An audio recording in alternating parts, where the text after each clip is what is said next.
Imagine trusting your instincts when no one else would, because that split-second hunch just exposed a deadly betrayal that nearly claimed your mother's life. That chilling Thursday evening, as I hurried into St. Joseph's Medical Center to approve what I believed were end-of-life measures for my fading mother, I thought I was facing the most agonizing choice a daughter could endure. But the moment I stepped into her private room and grasped the pen, a dedicated young nurse seized my arm and murmured with raw panic in her gaze, "Hold off on signing. Trust me, just wait 9 minutes, and it'll all make sense." I hesitated, glancing from her terrified expression to my stepfather, Victor, positioned across the bed, his grin a touch too enthusiastic.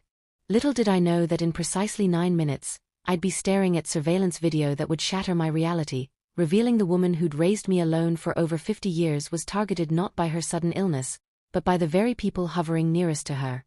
It began 4 days prior, with a frantic call that disrupted my peaceful evening in Florida. Victor's tone trembled as he explained that my mom Elena, only 62, full of life and planning a long-awaited cruise to Greece, had suddenly fallen ill at home and was now ventilated in intensive care. Massive stroke, he claimed. The prognosis was grim. We'd shared coffee just days earlier, joking about retirement adventures. Now, he warned she might never recover. I flew overnight from Miami to Atlanta's hospital, arriving exhausted. Mom and I had been everything to each other after Dad passed when I was young. I'd been her rock, she'd been mine. 10 years ago, she married Victor, a charming real estate developer who swept her into luxury. A sprawling home, lavish trips, vows of eternal care.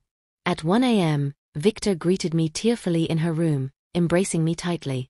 He spoke of zero brain function, how Mom would hate lingering on machines. He mentioned her living will, urging a dignified release. Devastated, I didn't probe, I simply clutched her warm hand and wept. The following days blurred, compassionate physicians, Victor arranging memorials, me vigil-keeping. Yet doubts crept in. Staff avoided my eyes during updates. Victor pressed relentlessly for my signature as her power of attorney on withdrawal consents, his haste unsettling. And there was Lauren, a stylish woman in her late 30s, lingering intimately near him. When questioned, he dismissed her as a hospital support specialist helping us cope. But support specialists don't flaunt luxury jewelry or gaze at a grieving husband with such possession. Thursday morning, Victor phoned from the hospital, his voice oddly upbeat. "Sarah, it's time to let her go. The team agrees. Today's the day. Papers are prepared. Come soon." My intuition screamed warning, but grief clouded judgment. A former paramedic, I knew these heart-wrenching calls happened. I convinced myself it was denial. Arriving at 4 p.m., Victor and Lauren awaited, her arm linked through his. Papers sat neatly with a pen atop. Victor launched in, "Sarah, bless you. This honors Elena's wishes, ending the torment." He highlighted multiple lines for signatures, rushing his words. My fingers brushed the pen when the nurse, mid-20s, badge-reading Ramirez materialized, clutching my forearm. "Ma'am, pause. Please, trust me for 9 minutes." Victor flushed angrily. "This is private." But Ramirez insisted on a quick protocol discussion alone. Her plea won me over. I delayed, citing need for clarity. Victor relented tensely. In a side room, Ramirez locked us in, trembling. "I risk everything saying this, but I won't let them end your mother." "Murder?" My heart stopped. She explained, as primary nurse, she'd noted intact reflexes, subtle responses, absent in true brain death. Yet exams occurred only with Victor present. She'd witnessed suspicious donations to the lead doctor. Phone photos showed Victor tampering with infusions late night, Lauren guarding. Overheard whispers of a $4 million policy, escape plans to Costa Rica. Why? Greed. Mom's assets far exceeded her burden. We strategized swiftly. She'd fetch trusted footage and alert an unbiased neurologist.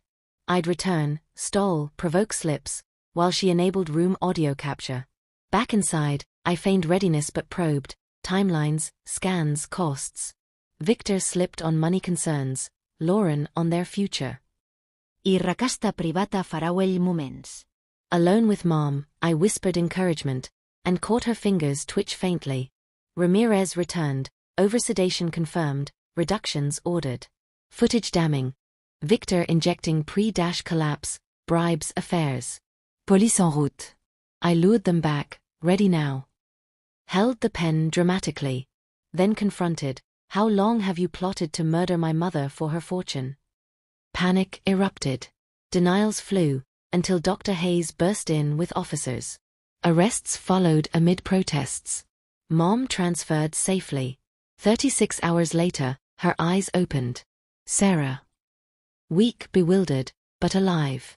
Your husband's in jail, Mom. You're safe. Thanks to a courageous nurse and that ignored gut warning, evil failed.